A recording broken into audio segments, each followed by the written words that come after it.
Todos buenos días. Este día nos ha tocado hablar sobre las anemias macrocíticas. Los expositores de este día son Abiel Amaya Vega, Rodrigo Fernando Morales, Omar Vladimir Raimundo y su presente Joshua Alejandro Mujica. Anteriormente, como ya lo había hablado el grupo, hablaba sobre lo que era la eritropoyesis, la formación de hemoglobina y la morfología y el metabolismo de lo que es el hierro. Nosotros nos toca hablar ahora sobre lo que es la anemia macrocítica.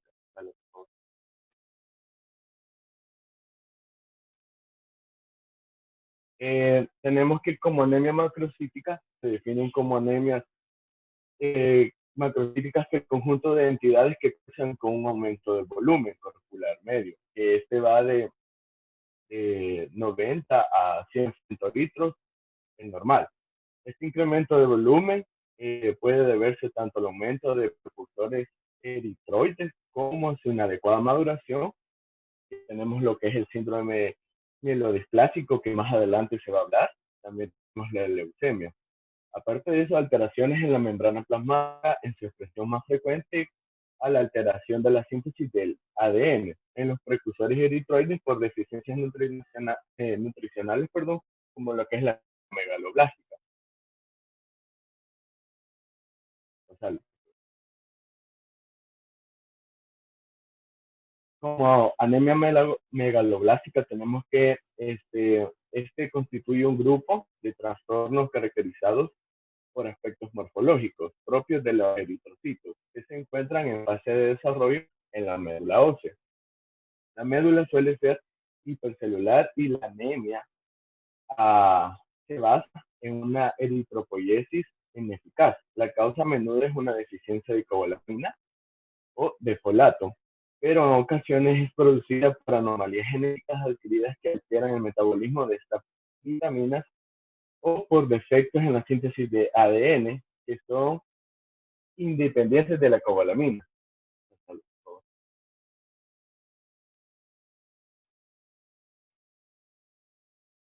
Tenemos como lo que es la cobalamina, la vitamina B12, es una vitamina hidrosoluble. Después que el cuerpo utiliza estas vitaminas, las cantidades sobrantes salen del organismo a través de la orina. También tenemos que el cuerpo puede almacenar vitamina B12 por años en el hígado.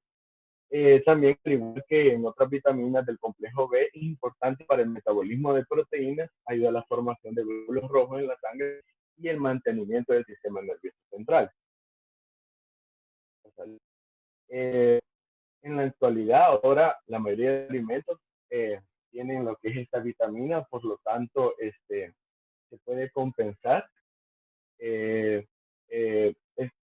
estas fuentes. Por ejemplo, tenemos lo que es la sintetizada solo por microorganismos, ¿verdad? Es esta vitamina. Alimentos de origen animal como una única opción de fuente para el ser humano. Las verduras y frutas y otros alimentos que no son de origen animal carecen de cobalamina. Nosotros necesitamos diariamente alrededor de 1 a 3 nanomicras. También necesitamos reservas corporales de 2 a 3, suficientes para 3 o 4 años si se interrumpe por completo el aporte.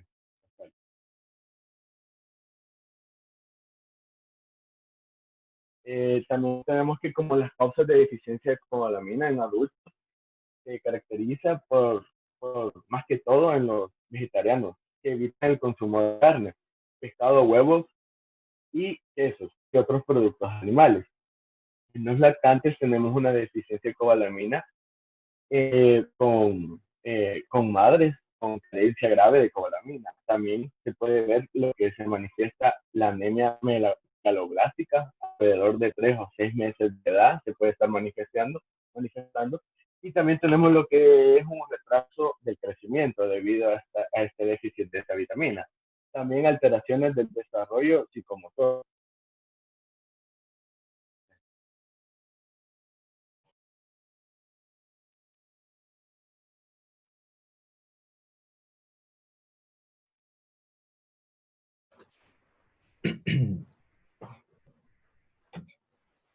Muy bien, continuando con lo que es las causas de la deficiencia de la cobalamina y lo que da pauta a un desarrollo de lo que vendría siendo en este caso una anemia megaloblástica, tenemos las causas gástricas de absorción deficiente de cobalamina. Dentro de la etiología, bueno, antes de comenzar con esto, hablando un poco de lo que vendría siendo el mecanismo de absorción. Vamos a ver esto. Solo- Ok, en el mecanismo de absorción de la cobalamina se habla que son dos tipos de mecanismos. Tenemos el pasivo y uno activo. El mecanismo pasivo de la absorción de la cobalamina lo vamos a tener más que todo en la mucosa bucal, duodenal e ileal. Se habla de que es rápido, pero en extremo ineficaz, en comparación del mecanismo activo, que se habla de que es efectivo en pequeñas cantidades de cobalamina y está dado más que todo en el íleo. Y hablando un poco de lo que vendría siendo cómo es que se llega a absorber, eh, disculpen, esta cobalamina, tenemos que la cobalamina en alimentos se une a la cobalofilina que se encuentra en la saliva. Se menciona que es parte de un grupo llamado apocorrinas.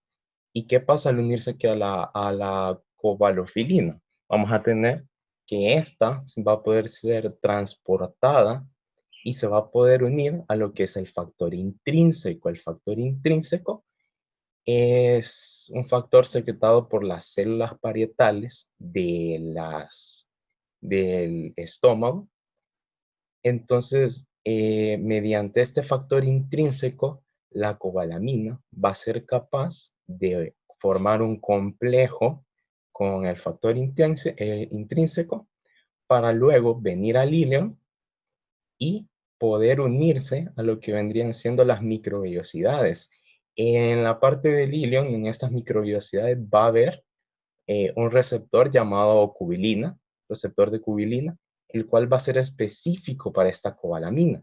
¿Qué va a pasar? Va a llegar el factor intrínseco con este complejo, con cobalamina, unidos, pero al llegar a esto, vamos a necesitar de la tripsina pancreática secretada ya por el páncreas para que se pueda eliminar, no les había mencionado el complejo que venía antes, lo que era la cobalofilina, para que éste se pueda añadir únicamente con el factor intrínseco y luego así también la tripsina pancreática va a eliminar lo que es el factor intrínseco, pudiéndose así absorber del todo lo que es la cobalamina.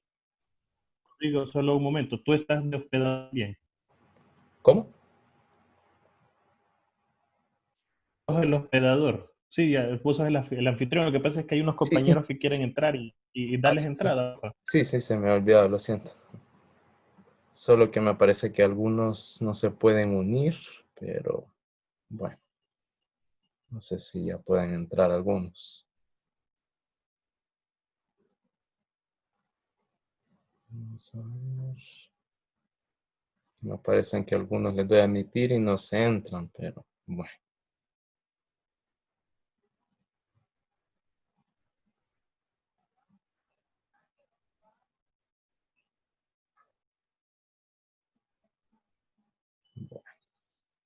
Cualquier cosa de que alguno no pueda entrar, me avisa. Dale, dale, yo te aviso. Dale, dale, seguí. Va Así. bien. Bueno, hablando ya, habiendo hablado lo general respecto a la absorción de la cobalamina, ahora tenemos lo que es la etiología. Eh, Respecto a las causas de la anemia megaloblástica relacionadas con la deficiencia de la cobalamina. Tenemos lo que es la anemia perniciosa juvenil, la deficiencia congénita del factor intrínseco o anomalías funcionales, la gastrectomía y la absorción deficiente de la cobalamina alimenticia. A continuación les voy a comentar un poco más de esto. Dentro de lo que es la anemia perniciosa, vamos a tener una ausencia del factor intrínseco a consecuencia de una atrofia gástrica. Recordemos que las células parietales del, del tejido gástrico van a permitir la fabricación, la secreción de lo que vendría siendo el factor intrínseco, que es bastante necesario para la absorción de la cobalamina. Respecto a su incidencia, al menos en el Reino Unido, se habla que es de 120 personas por cada 100.000 habitantes. Eso según la literatura. También según esto nos habla que la edad máxima de inicio es de 60 años, pero habla que en personas de raza negra y en latinoamericanos puede ser de menor, por ejemplo, a partir de 40 o incluso menor de 40 años de edad. Y se menciona que en las mujeres la esperanza de vida es normal una vez se comience un tratamiento adecuado, lo contrario en los hombres, lo cual lo relaciona con una mayor frecuencia en el desarrollo del cáncer gástrico. Así lo relaciona. Y esto lo menciona respecto a que tienen menor esperanza de vida por esa posible causa. Dentro de la anemia perniciosa, siempre hablando de esta, tenemos lo que es que en la biopsia gástrica vamos a encontrar atrofia de todas las capas del cuerpo y del fondo del estómago. Tenemos lo que vendría siendo el cuerpo del estómago y su fondo. Y se recomienda que si nosotros sabemos en un paciente que tiene anemia perniciosa, únicamente tratar de realizar por lo menos solo una sola exploración endoscópica. También se habla de la pérdida de elementos glandulares y la misma atrofia conlleva la atrofia de las células parietales encontradas en el estómago, que son fundamentales para la secreción de... Discúlpame, Sí, sí. hay una compañera que necesita entrar, solo que no la logro identificar, es de la sección A. Yadina, creo que le doy a admitir, pero no, me parece que no entra. No sé qué estará pasando con él. Quizás podría ser la conexión de internet de ella. Porque sí, ahorita solo me aparecen Noemí y Yadina, que ya les di a admitir. Esperemos que puedan entrar. Bueno. Continuando. Tenemos lo que ya les había mencionado, la ausencia de células parietales, que son las encargadas de la producción del factor intrínseco para la absorción del cobalamina. Siempre hablando de la... Perdón, sí. Bueno, hablando de la anemia perniciosa, se menciona dentro de este apartado de la biopsia gástrica que vamos a encontrar una cantidad elevada de infiltrados de linfocitos TCD4. ¿Qué va a pasar con estos linfocitos TCD4? Estos linfocitos TCD4 van a reaccionar ante lo que vendría siendo la bomba hidrógeno-potasio que se encuentra en las células parietales del estómago.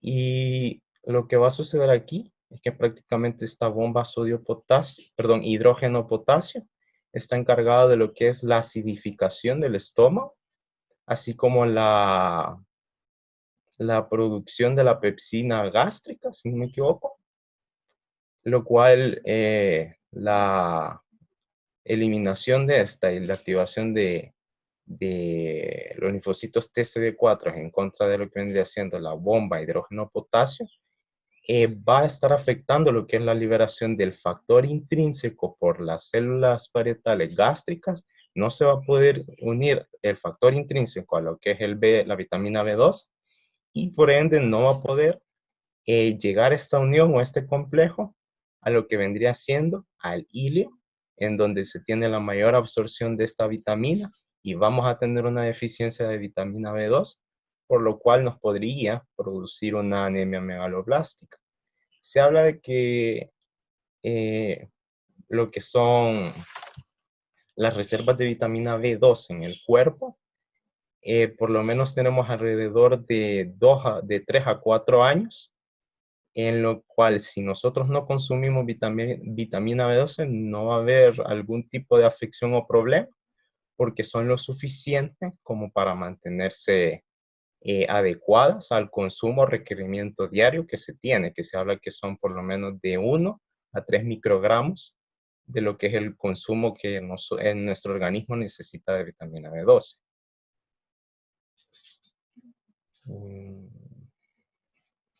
Hablando de anticuerpos séricos, siempre dentro de la anemia perniciosa, vamos a tener que en esta afección se van a desarrollar dos tipos de inmunoglobulina G contra el factor intrínseco.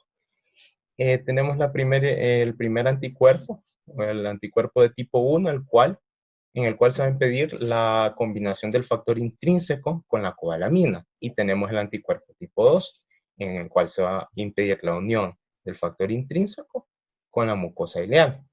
En el cual en ninguno de los dos casos vamos a poder absorber cobalamina.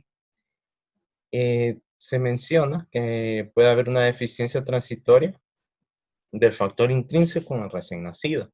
Y antes se mencionó que al menos en los recién nacidos puede haber una anemia megaloblástica alrededor de los 3 a los 6 meses.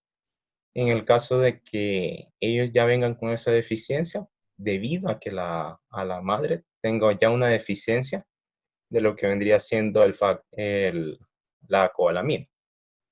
Se menciona que la anemia perniciosa, el anticuerpo de tipo 1, que es el que está encargado de reaccionar contra el factor intrínseco, se encuentra alrededor del 80% en el jugo gástrico. En el caso del anticuerpo contra las células parietales, aparece en 90% de pacientes adultos con anemia perniciosa. Dentro de la anemia perniciosa juvenil, vamos a tener que asimila o se asemeja a lo que es una anemia perniciosa en lo que es en los adultos, solo que esta se da en los niños.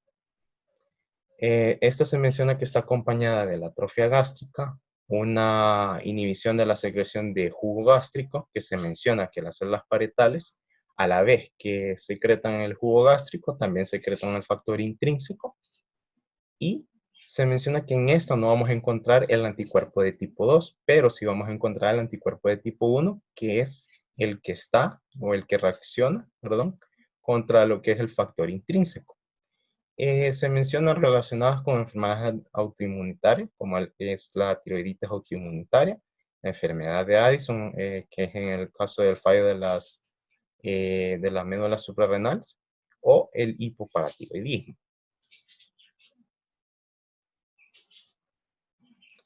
Otra causa que se menciona de lo que es la anemia megaloblástica, en el caso de la deficiencia de cobalamina, hablamos de la gastrectomía. Se habla de una deficiencia inevitable después de la gastrectomía total. ¿Por qué? Porque en el caso de la gastrectomía se va a extirpar parte o la totalidad del estómago. Entonces, si se extirpa gran parte del estómago, va a haber menor cantidad de lo que vendrían siendo células parietales, ya que se habló que se encuentran más que todo en el cuerpo y en el fondo. Va a haber menor cantidad de estas y va a haber una menor producción de lo que vendría siendo el factor intrínseco junto con lo que es el ácido clorhídrico, la pepsina. Se habla que al menos 10 a 15% de pacientes sometidos a gastrectomía manifiestan de manera parcial lo que es esta deficiencia.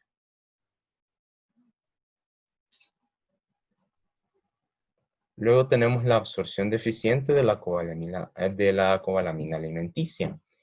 Mayormente se da en ancianos, se habla de una falta de liberación de cobalamina de las proteínas de unión en los alimentos.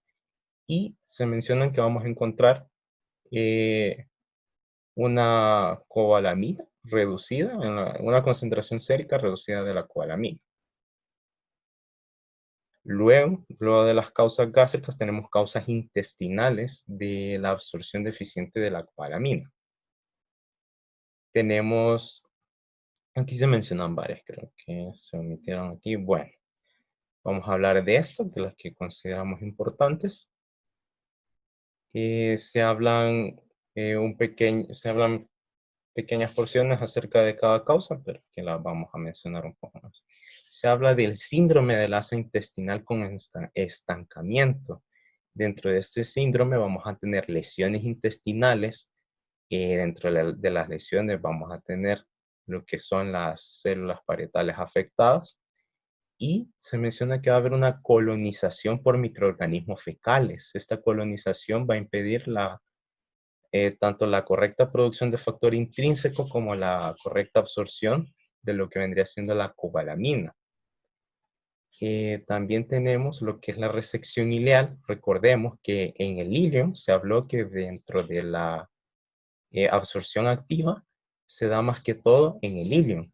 Y prácticamente aquí menciona que si se resecciona mayor o igual a 1.2 metros del ilium terminal, se da lo que es una absorción deficiente de la cobalamina.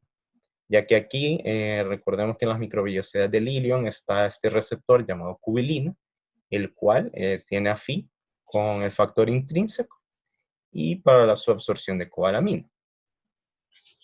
También tenemos el sprue tropical. Se habla que es una afección intestinal de etiología desconocida asociada a una infección de tipo crónica. Y se menciona que la anemia megaloblástica se encuentra más que todo, o es la principal alteración en la parte crónica de la enfermedad. Más que todo en el sprue tropical se habla de una mala absorción de nutrientes.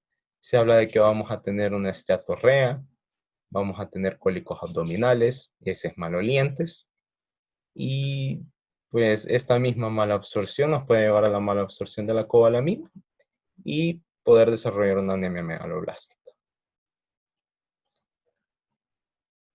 Aquí tenemos una imagen que vendría siendo lo del síndrome del asa intestinal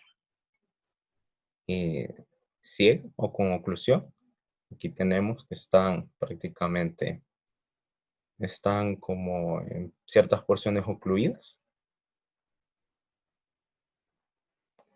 Continuando con alguna de las causas, tenemos la infestación por la tenia del pescado. Se habla de la tenia Diphyllobotrium latum, la cual esta va a estar acumulando, va a estar ingiriendo prácticamente la cobalamina proveniente de los alimentos. No va a estar siendo ingerida por nuestro intestino, sino que prácticamente la tenia se va a estar alimentando constantemente de la cobalamina y de los nutrientes de nuestros alimentos en general, y nos va a llevar a esa deficiencia. También tenemos la enteropatía por gluten, que si no se le da tratamiento, al menos en 30% de los pacientes, se menciona una deficiencia de la absorción de la cobalamina, ya que esta se extiende hasta lo que es el ilium, afectando.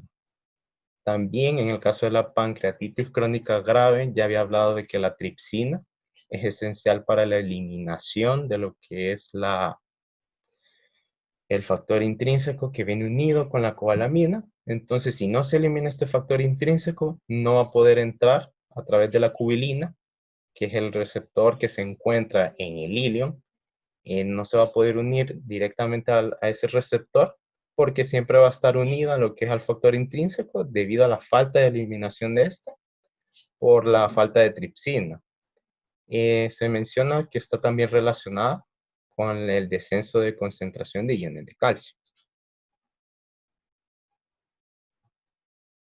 Acá tenemos lo que es una imagen representando lo que es la afección de pancreatitis crónica, donde tenemos una lesión inflamatoria. Y entre otras causas, tenemos que se mencionan, ya por último, de las causas por deficiencia de cobalamina, las infecciones por VIH. Se mencionan concentraciones séricas de cobalamina bajas, y más que todo en el VIH se menciona que es raro que estas bajas concentraciones sean lo suficiente como para generar anemia megaloblástica, pero sí se puede dar. También el síndrome de Zollinger-Ellison, donde podemos encontrar una absorción deficiente de la cobalamina debido a una inactivación de la tripsina pancreática, que es importante para la eliminación del factor intrínseco y la absorción de la cobalamina. Y en el caso de la radioterapia se menciona que vamos a encontrar una absorción deficiente de cobalamina. Bien.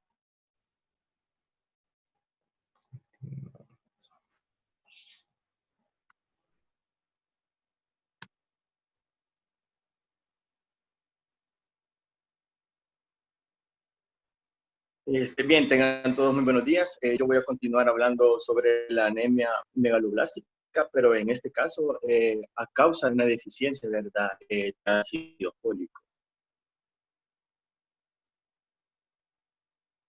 La diapositiva.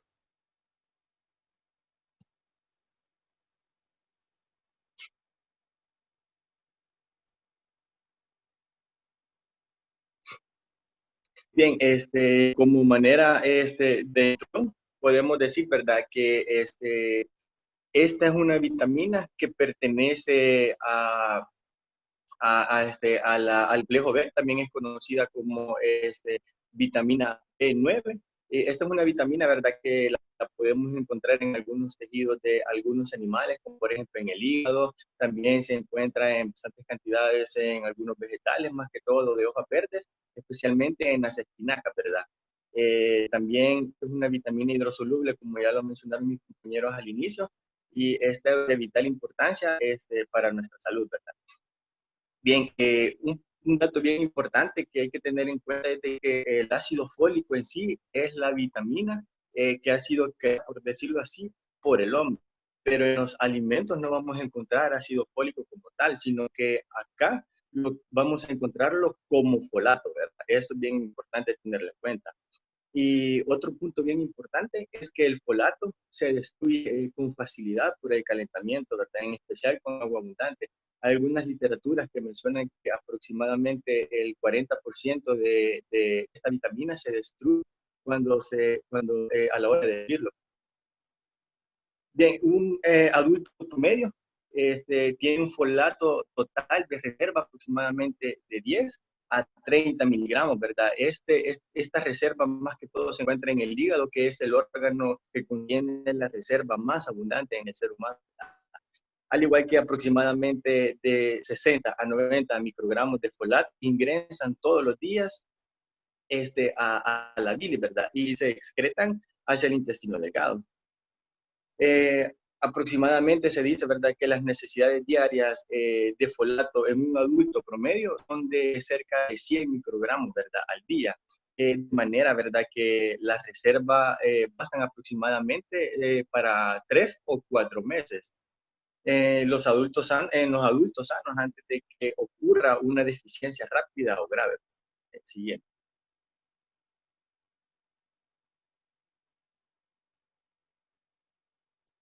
Bien, algunas deficiencias de folato, el ácido fólico tiene algunas funciones bien importantes, ¿verdad? Como por ejemplo el metabolismo de proteínas, la formación de glóbulos rojos y la síntesis de ADN, siendo esta última la causa, ¿verdad?, de la anemia megaloblástica, pero más adelante les voy a explicar el por qué se genera, ¿verdad? Al igual que tenemos algunas causas de deficiencia de folato. ¿Por qué una persona puede tener deficiencia de folato? Una de las causas podría ser el descenso de la ingesta de esta vitamina, ¿verdad? Acá podemos encontrar a un grupo de personas, ¿verdad? Como por ejemplo los ancianos, los indigentes, las personas alcohólicas, ¿verdad? Porque saben que el alcohol disminuye los niveles séricos de folato. También tenemos otro punto que puede ser una causa de deficiencia de folato, es el aumento de la necesidad de ¿verdad? Por ejemplo, en las mujeres embarazadas y los lactantes, ¿verdad? Que más adelante voy a hablar un poco sobre eso. Otra sería el deterioro de la utilización de esta vitamina a causa de algunos fármacos. ¿Y el alcohol cómo es que genera la deficiencia de folato? Fíjese que, bueno, yo estaba leyendo en Harrison, ahí mencionaba que solo disminuía los niveles séricos de folato, pero en sí el mecanismo de cómo lo hacía no lo encontré. ¡Qué pajero! ¿Cómo no va a estar eso? ¿Desde qué tiempos de la vida se viene bebiendo licor, chupando? Con respecto a la levadura. No, o sea, no es la levadura, o sea, yo y mis compañeros, tus futuros colegas médicos quieren saber, o no sé si a ellos ya les quedó claro cómo es la deficiencia de folato secundario al alcoholismo, porque también ahí tenés tuberculosis y eso es cierto. Entonces, Exacto, esa es la causa de pregunta, algunos. entonces quisiéramos saber, pues, ¿por qué Pues sí, porque un paciente que te llegue con alcoholismo crónico, tú vas a decir, ah, tiene anemia de qué tipo, macrocítica, deficiencia de folato, vas a decir. Ok, perfecto, una megaloblástica, hasta podrías pensar. Entonces, la pregunta del millón es, ¿y por qué el paciente presenta una anemia de ese tipo? Porque te va a preguntar el familiar. Pero imagínate que el familiar sea médico y está estudiando así en tu nivel, vos ya sos médico. No sé, me imagino que también ha de ser por el mismo mecanismo por el cual, por ejemplo, porque se ¿Te inhibe la síntesis imaginas? de ¿Te dieta, imaginas porque te lo imaginas o porque así es? porque me lo imagino, porque no lo sé. Puchica, no fregué, algo tan básico. No, no me acuerdo ahorita. Ah, seguimos. Bueno, y algunas enfermedades inflamatorias, ¿verdad? Como lo mencionaba, la tuberculosis, la enfermedad de Crohn, la psoriasis, la dermatitis expositiva y el paludismo, ¿verdad?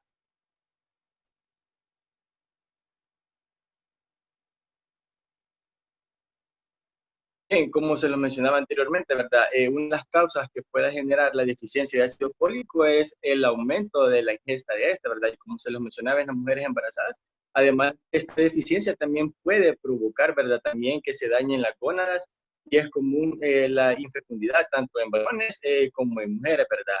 Con deficiencia de folato, como lo mencionó mi compañero anteriormente, de cobalamina, ¿verdad? La deficiencia de folato también puede producir algunas malformaciones congénitas, ¿verdad? Una de las más comunes es a nivel del tubo neural, conocido como la espina bífida, también el labio y el paladar hundido.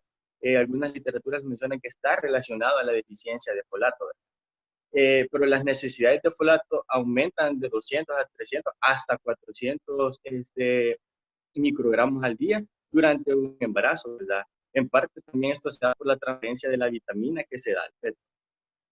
Siguiente.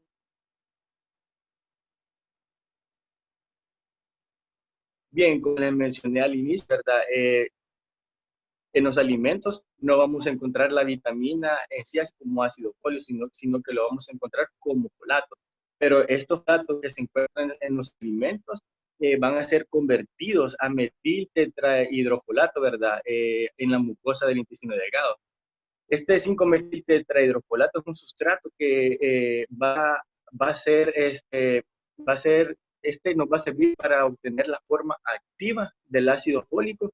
Esta forma activa del ácido fólico es la que interviene en sí en la síntesis de ADN. Pero ¿cómo vamos a pasarlo?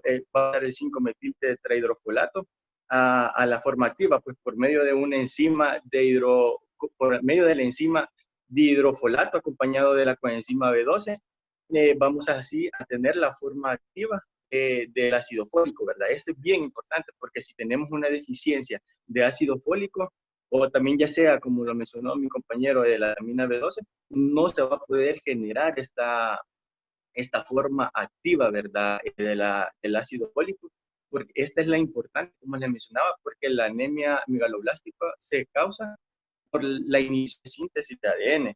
Bien, pero ¿qué va a pasar si no tenemos esta forma activa del ácido fólico? Bien, si nos vamos para el ciclo celular, vamos a tener que el ciclo celular no se va a poder completar porque no tenemos esta forma activa llamada tetrahidrofolato, que es la forma activa del ácido fólico. Entonces, por lo cual el ciclo celular no se va a poder completar, se va a quedar en una fase G2, que es la fase de crecimiento, no va a poder pasar a la fase M, que es a la fase de división.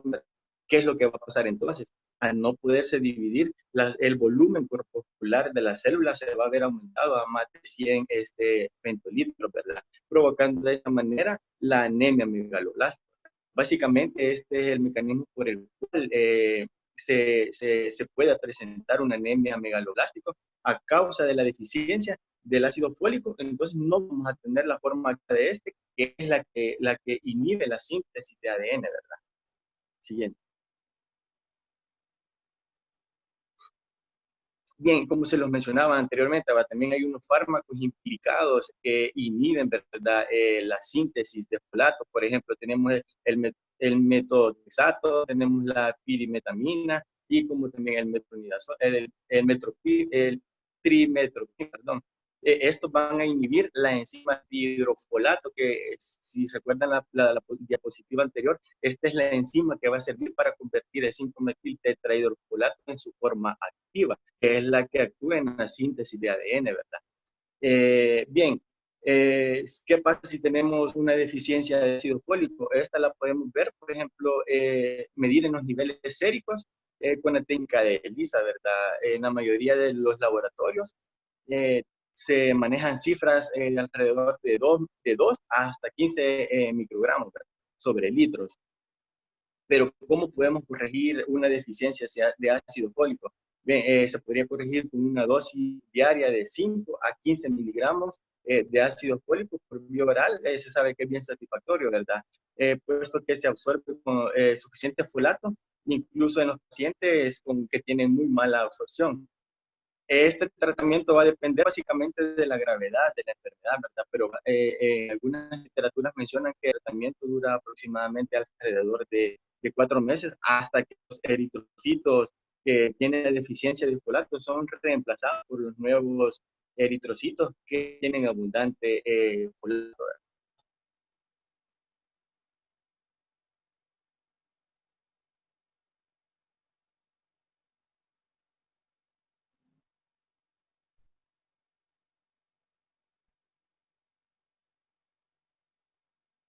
Bueno, tengan todos muy buenos días. Vamos a hablar de otras causas que nos pueden llevar a una anemia macrocítica. Y vamos a tocar especialmente tres que son un poco diferentes. La primera son las mielodisplasias dentro del síndrome de mielodisplasias. Vamos a hablar de leucemia mieloide aguda. Número 2, pues fármacos, principalmente antineoplásicos, antimetabólicos de hidroxurea, arabinósido de citosina, también conocido como citarabina. Y tenemos un tercero que es genético, que es el síndrome de Rogers, que es un problema en el procesamiento de la tiamina. Siguiente, por favor. Solo para introducción, si nos da el tiempo, nos va a tocar hacer otra reunión. Vamos a explicar lo que son los síndromes mielodisplásicos. Para eso hemos puesto una imagen de los tipos de leucemia. No vamos a hablar directamente de leucemias, pero consideramos apropiado para poder entender y tener una mayor imagen de lo que vamos a hablar. Como veníamos hablando, pues en las anemias macrocíticas, recordando un poco, tienen que ser arriba de 100 femtolitros. Un eritrocito normal va a dar en los valores de 80 a 100. Encontramos valores inclusive de 75 mencionaba, pero también varía cada laboratorio, pero lo que más común se encuentra es de 80 a 100 femtolitros. Entonces, una de las causas, las principales causas, la literatura en realidad, Harrison, inclusive Washington, casi solo habla de la anemia macrocítica megaloblástica asociada a B12 y B9, pero también vamos a tener otras causas que ya las mencionábamos antes. Realmente las causas son muchísimas, pero no logramos abordarlas todas en esta presentación. Tendríamos que hablar muchísimo más tiempo, varias sesiones para poder hablar de todas las causas, pero escogimos estas. Y vamos a comenzar con la de síndrome mielodisplásico. Como veníamos explicando al principio, que es por tipo de leucemia. Si vemos arriba en lo que es el diagrama, tenemos la célula madre sanguínea. La célula madre sanguínea sabemos que puede convertirse en cualquier célula sanguínea. Vemos que tenemos una línea punteada vertical, verde, de color verde, la cual divide lo que es la célula madre mieloide de la célula madre linfoide. La célula madre linfoide va a generar los linfoblastos y esto es el linfocito B, T y el citolítico natural. Vamos a enfocarnos de la célula madre mieloide, la cual nos va a dar los eritoblastos, los eritrocitos, las plaquetas, los neutrófilos, los sinófilos, basófilos, los monocitos. Y si podemos observar también, tenemos una línea punteada de color rojo horizontal que la divide en agudas y crónicas. Entonces las leucemias pueden ser leucemias mieloides agudas, leucemias mieloides crónicas, leucemias linfoides agudas o leucemias linfoides crónicas. Esto solo por información, no que vamos a hablar específicamente de las leucemias. Entonces, la leucemia mieloide aguda, como podemos ver, va a afectar principalmente lo que son los blastos. En agudas afecta lo que se denominan los blastos, que son los precursores celulares. Se va a afectar los megacardioblastos, que van a generar los megacariocitos, los eritroblastos, los mieloblastos, que son los precursores de las células granulocitas, y en el esquema no sale, pero también afecta a los monoblastos, que son los precursores de los monocitos. Continuamos, por favor. Rodrigo, siguiente diapositiva. Ahí está. Encontramos una clasificación, la clasificación FAB, siempre para entender, y ahora específicamente los síndromes mielodisplásicos. Esta clasificación FAB la escogimos porque es un poco más general y un poco más fácil de entender. Tiene 9 tipos que van del M0 a M7 y va a depender, como dice en las 2 líneas de arriba, que según el tipo de célula que se origina la enfermedad. Puede afectar en M0 lo que son mieloblástica aguda, sin diferenciación. Tenemos M1, maduración mínima. M2 con pequeña maduración. Tenemos maduración, pero principalmente se madura el citoplasma. El núcleo tiende a no madurarse. La promielocítica aguda afecta a una gran mayoría de blastos. La mielomonocítica se enfoca principalmente a los monoblastos y eritrocitos. Tenemos la subdivisión de la M4, M4-EOS, que afecta a los eosinófilos. La M5 afecta principalmente y solamente a los monocitos. La M6, en la cual entramos la leucemia mieloide aguda, que es la eritroide, porque afecta a los eritrocitos. Y la M7, que vamos a tener, que afecta a los megacariocitos. La OMS también tiene una clasificación, pero la OMS es más específica. La OMS clasifica en 4. Número 1 es por causas genéticas y todas van a ser principalmente translocaciones. Solo hay una inversión. 2, leucemia refiere con previa síndrome de mielodisplasia. La categoría 3 de la OMS es esta misma, la clasificación FAB, con unos pequeños cambios en lo que es las monocíticas. Y la cuarta punto de la OMS menciona los sarcomas mieloides.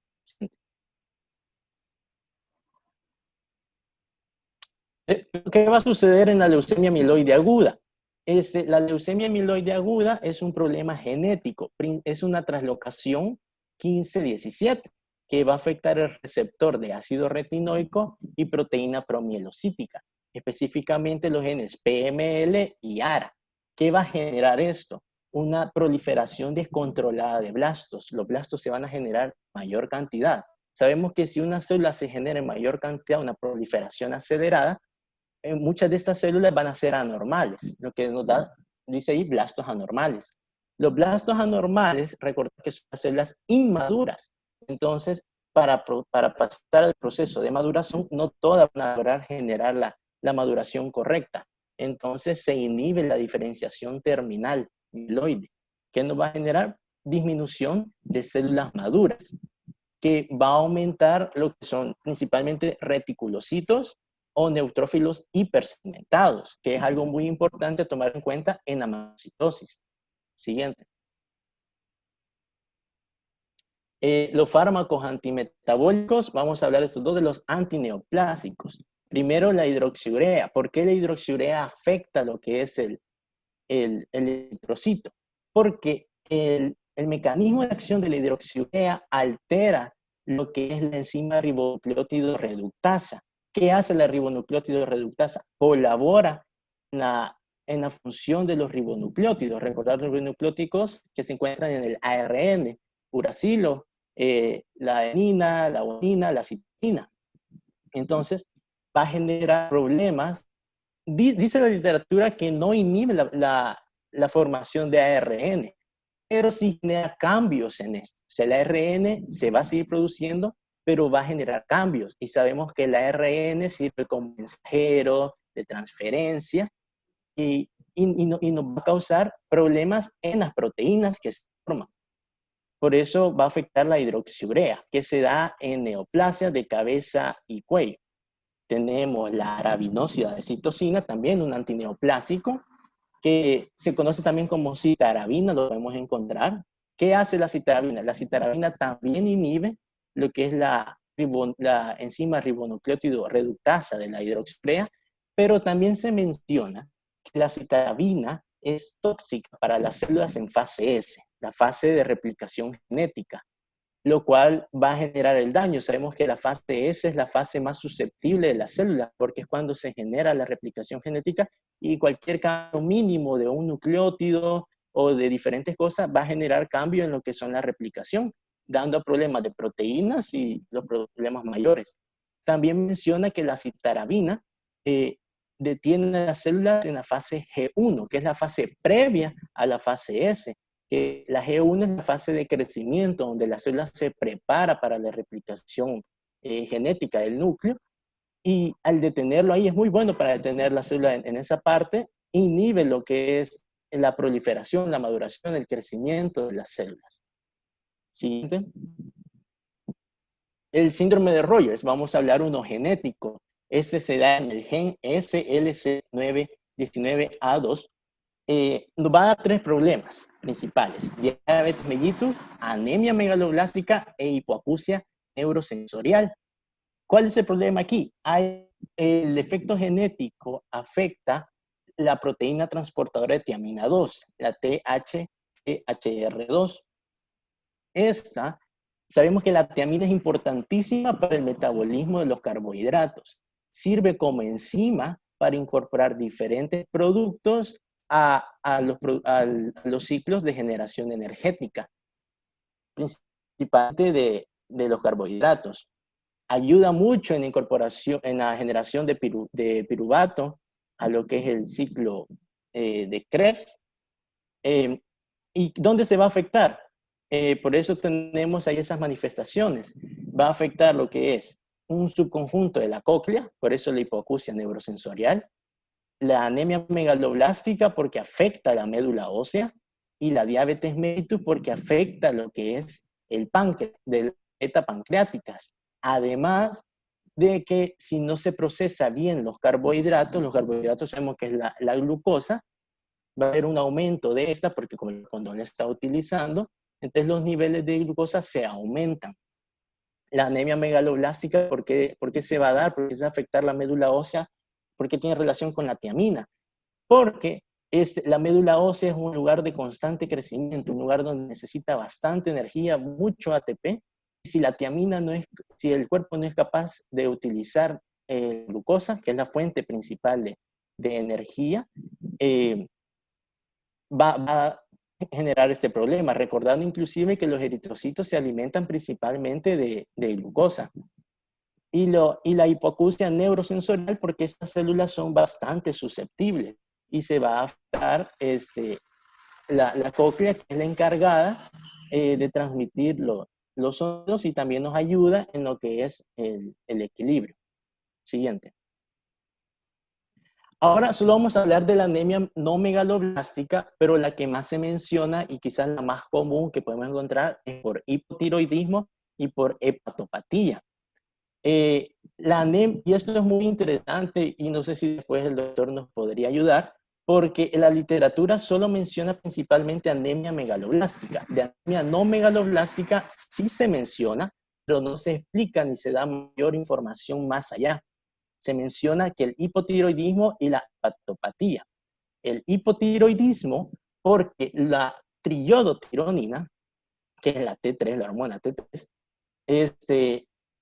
colabora en lo que es la reducción de tamaño de los eritoblastos. Si el eritoblasto no reduce su tamaño, recordando que el eritrocito tiene un tamaño mayor y poco a poco, mientras va madurando. Respondiéndote ahorita a tu pregunta, lo que pasa es que algunos textos, voy a activar mejor el sonido.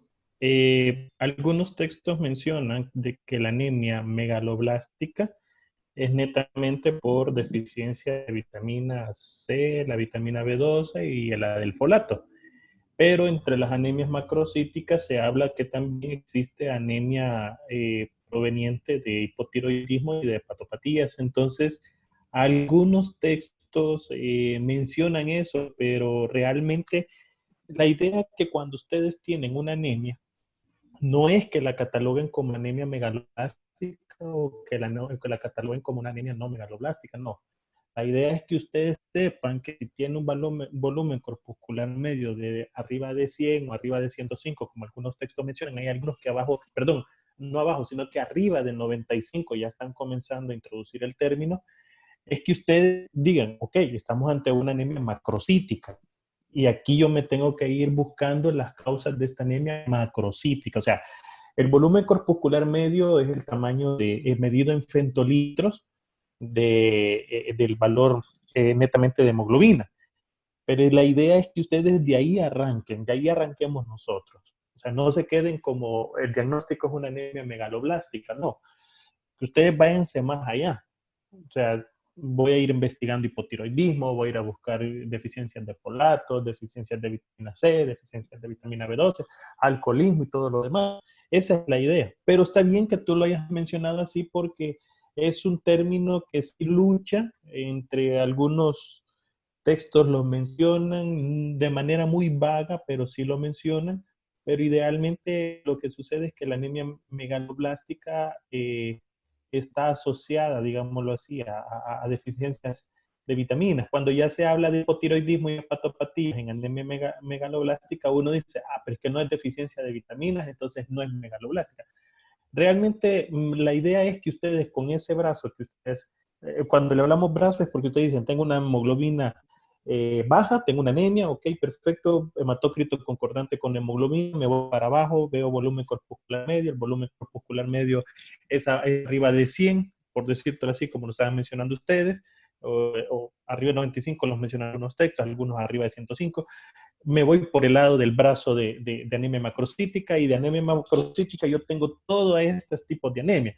Ok, comienzo a dejar niveles de esto, niveles de lo otro, hago las pruebas de vitamina B12 para ver si realmente es una anemia por deficiencia de vitamina B12, y ahí nos vamos, le voy a dejar las hormonas tiroideas, y ahí llegas al punto que una anemia te puede decir de que puede ser un paciente por hipotiroidismo, y que hay algunos pacientes que, seamos sinceros, nos dicen, no, yo nunca he bebido, yo nunca he chupado, enfrente del médico todos son sanos, nadie bebe, nadie fuma, nadie, se los voy a asegurar, y ustedes dicen, si hasta les veo las uñas con color de nicotina, eso se lo van a enseñar en semiología, le veo el bigote con color de nicotina, le siento el olor, no, pero yo no fumo, doctor, y cuando ustedes investigan, hay alteraciones. Entonces, lo mismo sucede con el alcoholismo. Nadie enfrente del doctor bebe, nadie se echa sus tragos y ese. Entonces, ustedes dicen, no, este paciente es alcohólico. Puede ser que tenga otro tipo de anemia secundaria o una hepatopatía crónica. ¿Me entendieron eso? Sí, doctor. Ok. O sea, el término es un poquito lucha contra lo que nosotros estamos viendo, pero sí tiene razón algunos. Ya yo ya lo he escuchado, lo había visto por ahí, pero es porque algunas veces riñe con eso, de que si es o no es megaloblástica por la situación de vitamina. O sea, todos están luchando con eso, pero en realidad la idea es que ustedes investiguen, que se vayan por el brazo de la investigación y decir, por este flujograma me voy. ¿Ok? Démosle. Ok, continuando con lo que es el hipotiroidismo, recordar que la triotironina ayuda a lo que es la reducción del tamaño del eritroblasto. Los eritrocitos comienzan con un tamaño mayor y poco a poco van disminuyendo. Media vez van perdiendo el núcleo, van perdiendo los ribosomas, hasta formar la forma que conocemos de eritrocito como de un disco bicóncavo. Por eso se va a relacionar con el hipotiroidismo, este tipo de anemia. Vamos a encontrar células que se miran y aparentemente son inmaduras. En la hepatopatía se da en todos los procesos, de hepatopatía crónica, cirrosis, carcinoma, porque las funciones del hígado se van a ver alteradas. Y aquí, ¿por qué se da? Hay muchas causas o muchas teorías. Número uno, porque se disminuye la función hepática, disminuye el metabolismo de muchas vitaminas, de ácido fólico, de tiamina, se altera lo que es el metabolismo de las grasas, de los lípidos, que va a afectar a la larga o en cierta manera lo que son las membranas, que va a dañar mucho al eritrocito. inclusive se va a dar un mal procesamiento, un metabolismo de esto. Por eso la hepatopatía crónica es muy relacionada a las anemias macrocíticas que tenemos con un volumen de eritrocito, volumen corpuscular medio, elevado, arriba de lo normal. Pero siempre recordar que el hipotiroidismo y la hepatopatía, esto vamos a encontrar las anemias, pero no es lo que principalmente va a presentar la clínica, sino que nos vamos a ir por otros y ya cuando realicemos exámenes, pues vamos a encontrar estos problemas. Siguiente.